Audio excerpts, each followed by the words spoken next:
කරන්න අදහස් කරන්නේ නාම යෝජනා ඉදිරිපත් කරන්නේ ප්‍රශ්නයක්වත් අහන්න බැරි මිනිස්සෙක්ද මතක තියාගන්න.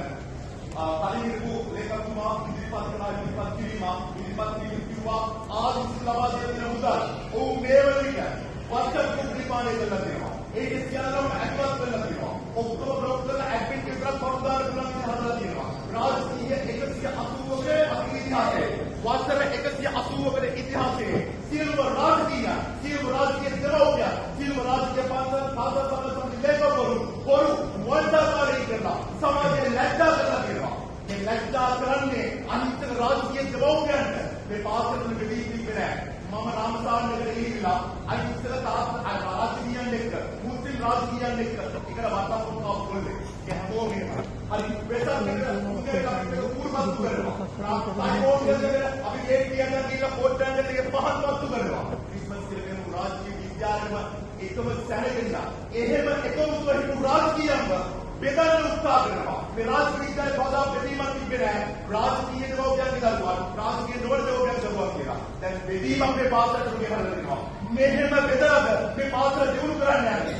ආදි රාජකීයන් සහ රාජකීය දවෝපියන් ඇති කරලා බෙදමින් කරලා මේ පාසල දියුණු කරන්න යන්නේ. වල විද්‍යාල ප්‍රතිපලී ඔබතුමායි පාසල සංගঠন සමිතියේ සභාපති. ඒ වගේ පුද්ගලයෙක් පත්කිරීමට අවස්ථාව හරියට වෙලා අපේ සල්ලි අපේ මානසිකත්වය අපේ හැඟීම් බාහිර කරනවද නැද්ද කියන එක ඔබතුමාගේ වගකීමක්.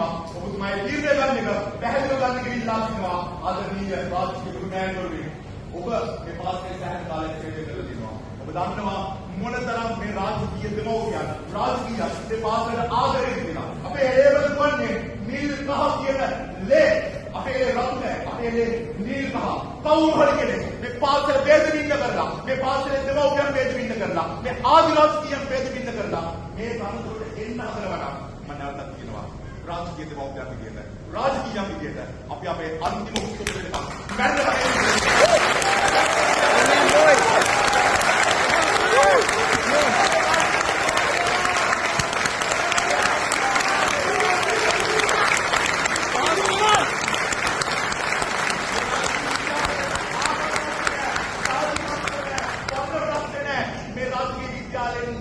මොන තරාතිරක වුණත් ළමයෙක් වුණත් අර ගේට්වෙන් අසුවට පස්සේ රාජකීය විතරයි. ඒක තියෙන්නේ.